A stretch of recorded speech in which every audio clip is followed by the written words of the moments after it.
Welcome, ladies and gentlemen, to the Last Wrestling Podcast, because if I have a wrestling podcast, everybody else in the world does too, and the concept is dead. Welcome to Random Wrestling Reactions. This is a highly irregular feature here on the Last Wrestling Podcast, wherein I give some random opinions on various things going on in the world of professional wrestling. This is for topics that I don't think have enough material to talk about for a full video, but I still want to infect the world with my opinions because... Did you miss the part about wrestling podcast? Okay, cool. So, random wrestling reaction, Wrestlemania, death. Briefly violating my rule on giving airtime to a-holes, but WrestleMania happened. Lots and lots of people less than 2 meters apart, and a lot of them not wearing masks in a red state with one of the worst overall reactions to the pandemic in the objectively worst country in the world when it comes to this virus. Now, is it possible that all those maskless morons were vaccinated? I guess, but I highly doubt it. Especially since we've already had reports of at least one person testing positive after coming home from WrestleMania weekend. Which means, frankly, the entire show was a super spreader event. Or at the very least, if it wasn't, it's out of sheer dumb luck. That said, WWE literally projecting the specter of death over the crowd at several points in the show. A little on the nose, don't you think? As for the actual wrestling show involved, first, WWE, stop trying to make Hulk Hogan happen. It's not going to work. He's shown us who he is one too many times. We don't want him anymore. You can keep him in the video packages, you can keep him in the history packages. He actually happened. Body slamming Andre looked cool, fine, but we never need to see him again. Bad Bunny was a lot better than he had any right to be, which means there was a fantastic story left on the table here. Apparently, Bad Bunny earned a lot of respect behind the scenes for not only respecting the business, but putting forth serious effort during his training for this WrestleMania match. So why was that story not told on TV? Bad Bunny and Damian Priest were the babyfaces here, so why not use the respect angle to actually get Bad Bunny over? Imagine this. After the match, or at least the animosity between Bad Bunny and The Miz is established, show a series of vignettes at the WWE Performance Center where Bad Bunny wants to train for his match, but the wrestlers and trainers refuse to waste their time on, quote, another damn celebrity showing up for wrestler fantasy camp, end quote. Now, his previous association with Booker T, who vouches for him, will get him in the door and get him access to the gym, but that's about it. Perhaps you could even use this to establish his friendship with Damian Priest, which admittedly came out of nowhere in real life. After everyone at the PC rejects Bad Bunny, Damian Priest, who actually this was his call up if I remember right, or right before his call up. No, actually he came up in the Royal Rumble. I'm wrong. He's still working out at the Performance Center. Apparently WWE superstars do that when they're in town, so that's fine. So Priest shrugs his shoulders and agrees to show Bad Bunny a few things, meaning beat the shit out of the famous guy for funsies. But Bad Bunny endures it and impresses Priest, who begins to start training him seriously. Eventually, Bad Bunny's humility and work ethic get noticed, and we start seeing cameos from actual Performance Center trainers, Matt Bloom, Sarah Del Rey, William Regal even, for subsequent training montages. All this could have paid off in the actual match when Bad Bunny uses the Regal stretch or something. All in all, lost opportunity. Most of the rest of the matches on the show were just fine, and just there, storytelling-wise. The main event of Night 2 was far and away the best match on either show, and I actually agree with the decision to keep the belt on heel Roman. He's the best act on SmackDown by a country mile at the moment, and it's not the right time to take the title off of him. Especially since his character cannot take a loss like that. The whole head of the table character must have at least some claim to being the best on SmackDown, if not in the world. If he loses the Blue Universal Championship, that's it. It's an existential crisis for this character. Once he's no longer champion, he has no claim to being the head of the table, he has no claim to being the tribal chief, and in the fictional world of WWE, they've established that strength makes leadership in this partially accurate, not entirely accurate, not really accurate at all, Samoan dynasty. So once he loses the title, there is no going back, and WWE will have no choice, or they wouldn't if they gave a damn about logical storytelling, which admittedly they don't, but to progress the character to the Madness of King George breakdown that will be inevitable once he loses his place. Edge isn't the guy to be that inciting incident, and as much as I love this character and I want to see him have that babyface title run he should have had 7 years ago, neither's Daniel Bryan. Who is? Well, The Rock, obviously. But if that doesn't wind up happening, some long form storytelling with Jey Uso rising from his personal nadir to overcome the abusive relationship with his cousin and truly become main event Uso, that could really work. But there's more money in The Rock, so that's what they'll probably go with. Last up on WrestleMania Spectre of Death, Bray Wyatt.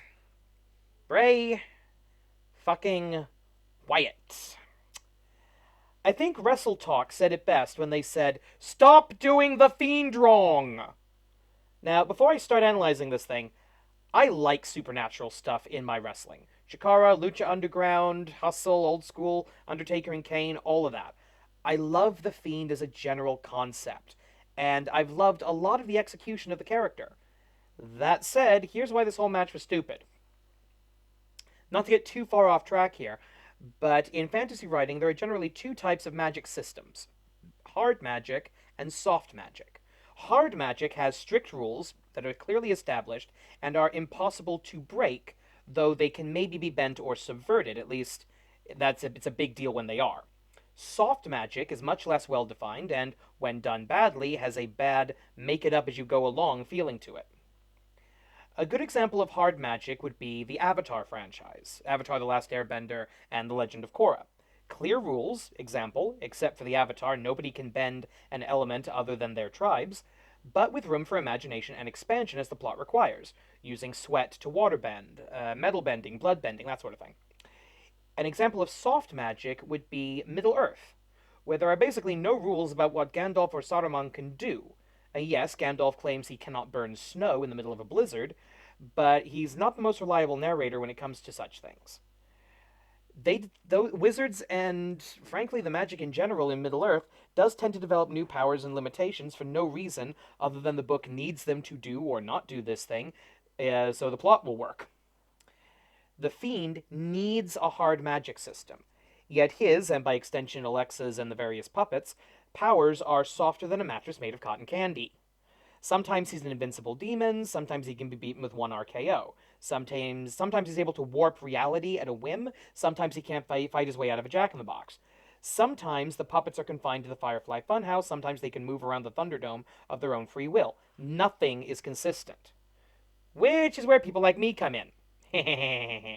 While this is going to require some wild speculation, the skeleton of a reasonable story is here, if you're willing to accept the existence of the supernatural in pro wrestling. First, I'm working on the assumption that the Fiend and Bray Wyatt are two separate people. Bray Wyatt is a physical body, and the Fiend is a demonic entity that uses Bray as a host. Whether willing or unwilling is a story for another episode. Second, I'm assuming Alexa Bliss was telling the truth during her promo on the Raw after WrestleMania. With that in mind, here's the best way that I can explain this atrocity of a 6-minute match. The Fiend recruits Bliss as a minion/consort. Why? Unclear. Perhaps he detects the seed of Sister Abigail in her. Maybe he sees her potential as a witch. Maybe Bray is just lonely, but I think it works better if the Fiend chose to infect her with a piece of himself, teaching her about the darkness, as Alexa says on the promo, in case he eventually needed to come back from the dead in sort of a resurrection quick scheme. The Fiend is burned to death by Randy Orton. This either severely injures or kills the host Bray Wyatt. Now, it's not comfortable, but a human being can survive a whole lot of burning. The old line from one of the best Disney animated sequels, you'd be surprised what you can live through. The Fiend, now without a vessel, can't interact with the physical world.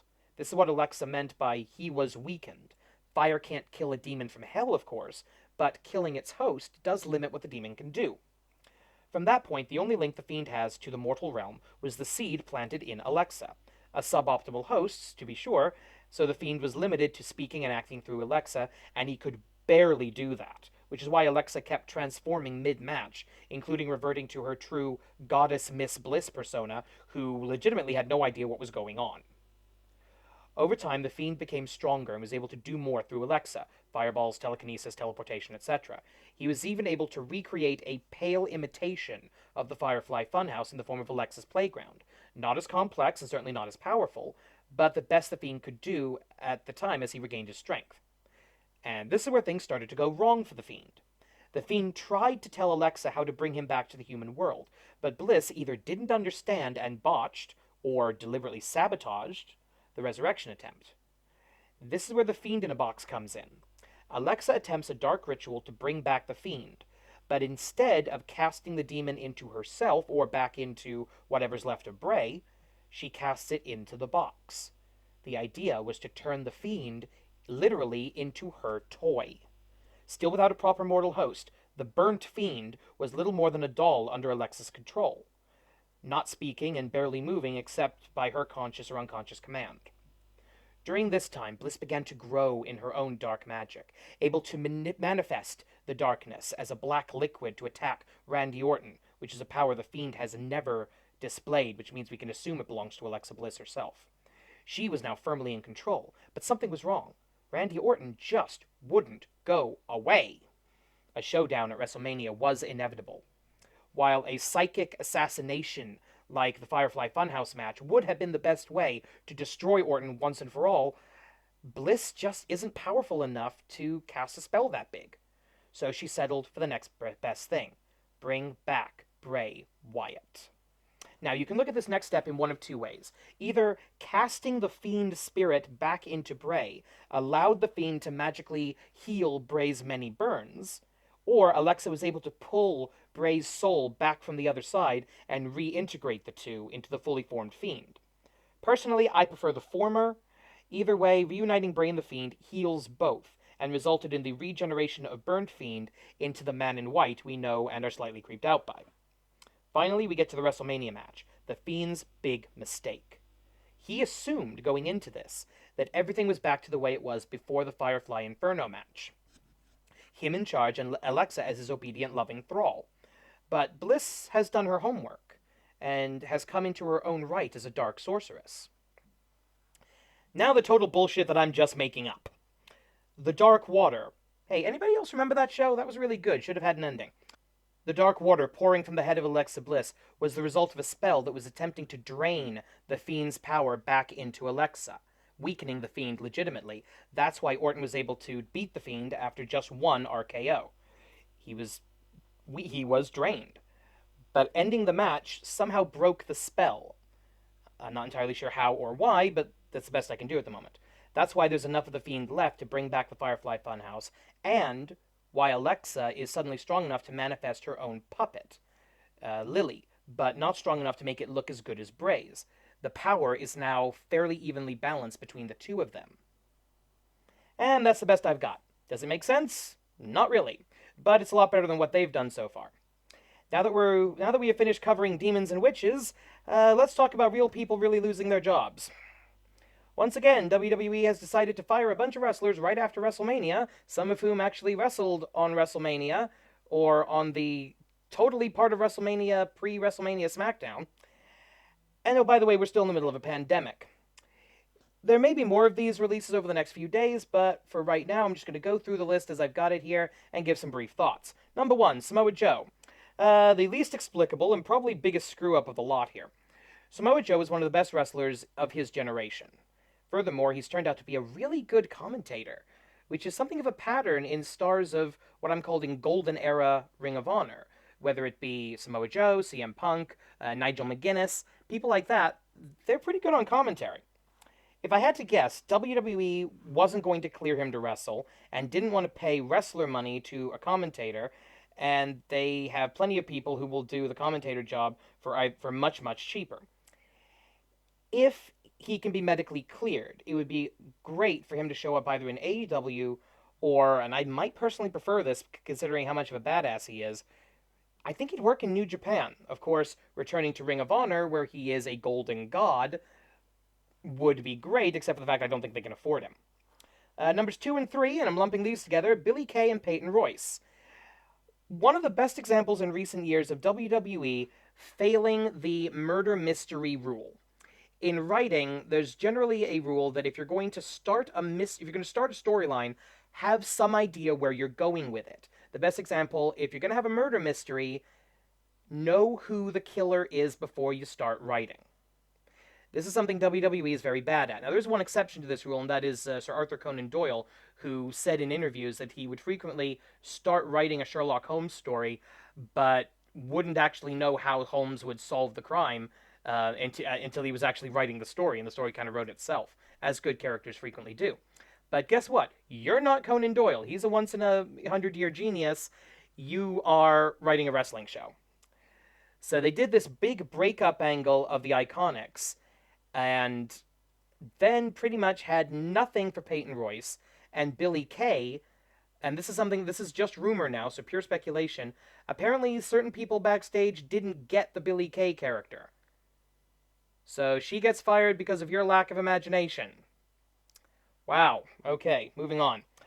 Number 4 on the list is Mickie James, and this is the first one of those. Okay, yeah, I get why they're getting rid of her, but their fault for not having anything for her. As far as I know, she wasn't injured, and they just couldn't come up with a storyline for her. Which you've got to. Okay, you hired these wrestlers. Why do you hire people if you don't have any idea what to do with them? Okay, trainees at the Performance Center, that's one thing. That's raw material you can grow into something useful. I get that. But when you hire a known quantity like Mickie James, and you don't have stories for her, you don't have a role for her, again, not her fault. That's you for being bad at your job. Number 5, Chelsea Green. Again, I get it. Bad luck, injuries, multiple injuries, and just a false start on the main roster. It didn't work. And I don't even entirely blame the creative for this, because if somebody keeps getting injured, it's hard to write a story for them because they're not particularly reliable. I think Chelsea Green is going to do a fantastic job wherever she lands. I think she would be a massive boost, as would Mickie James for that matter, as would the Iconics for that matter, to the AEW women's division. Some of them might go to TNA because that's the only other major women's division I can think of at the moment. But there's always Shimmer and Stardom. I'd love to see Chelsea Green in Stardom. That's a good idea. Number 6, Tucker Knight, aka Tucky. Well, I think we know who the Marty Jannetty of that team is, don't we? Again, don't have an inciting incident. Don't start a story unless you know where you're going with it. So they break up Heavy Machinery. Tucker betrays Otis, hits him with, I think it was the Money in the Bank briefcase. Why? Unclear. And these two have a very brief feud that just kind of ends and Tucker vanishes. Why? Unclear.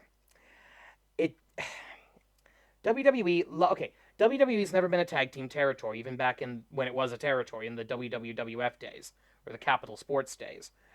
But don't breaking up a tag team is like killing a character. It can be a valuable storytelling tool, but it's a permanent change in your fictional universe, so you don't do it unless, 1, there's no other option, or 2, you've exhausted all possible stories you ever want to tell before the change, and you think there's enough after the change to make it worthwhile. Could Tucker and Otis have broken up at some point? Yeah, but why? We were never given a motivation other than the standard, I've been carrying you, you've been overshadowing me bullshit in the Heavy Machinery breakup. That didn't need to, you could have just been his friend. Yes, he's got this big story where, the goofy fat guy gets the girl. You could have just been his friend. You could have been his tag team partner. It would have kept you on television. It would have kept this character on television. And if you want him to eventually get jealous, you can show that and just run with it from there. Or do something that makes them permanent friends. Maybe have Otis cash in the Money in the Bank for a tag team title match. That's never been done. Why not? You could have done so much more. Number 7, and this is the first of the real surprises for me, Kalisto. Kalisto wrestled in the Andre the Giant Memorial Battle Royal. Wow. I don't get it. I don't get why. Why Kalisto? You've got Kalisto, you've got the rest. I forgot that they technically broke up Lucha House Party, but why? why get rid of this guy? He's incredibly talented. I mean, other than the fact WWE doesn't know how to book luchadors, doesn't know how to book Hispanic people in general, and doesn't know how to book a mask guy if he's not Kane, and barely knew how to book him. So I can see that. I think Kalisto, of all, except for Samoa Joe, all the people on this list, he's got the brightest future because he can either go back to being Samurai del Sol or he can create a new character. And this is the first and only time I'm going to say this. I think he would be good on NWA Power because they don't have a luchador. They don't have a high flyer. You could give him a new mask, a new gimmick that's more of an old school, um, you know, you know, not Mil Mascaras, not El Santo, but that sort of era of bone basic lucha libre, and you could incorporate him into the sort of the retro style of NWA Power. So whoever hires Kalisto, I hope they do a good job with him.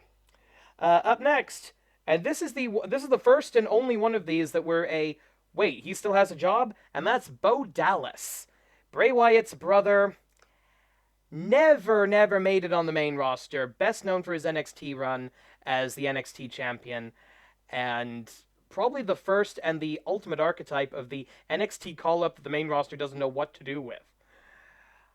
I hope he bounces back from that. If he wants to he's been wrestling for 10 years. If he wants to retire, that's cool.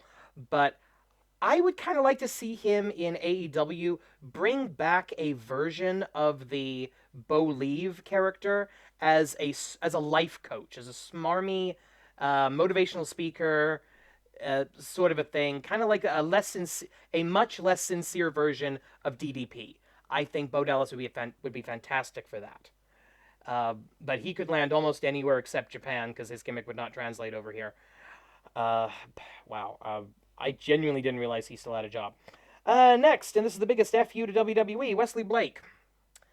So, one of the Forgotten Sons says some Trumpian bullshit on Twitter, and the other two get fired, and he's still working on Raw every week in mid-card, admittedly, but upper mid-card stories. That's a load of crap, WWE. Now, with Wesley Blake, it may have just been a case that we've given this guy so many chances, we've given this guy so many characters and gimmicks and teams that they couldn't come up with anything else. I get that. And last on the list so far that I've got is Mojo Rawley. And I guess the Gronk isn't coming back. Mojo Rawley, another guy that loads of potential, it just never really seemed to click. The I don't get hype, I stay hyped. That had a limited shelf life, but I think it was more of a shelf life than they gave it. But I'm surprised this guy didn't work. Yeah, he's got the body that Vince likes. He's got the character that Vince likes. He screams a lot, but if he's the only one who does that on the promo, he's got a decent promo. Where does he? But again, I think they just tried too many times with him and they just gave up.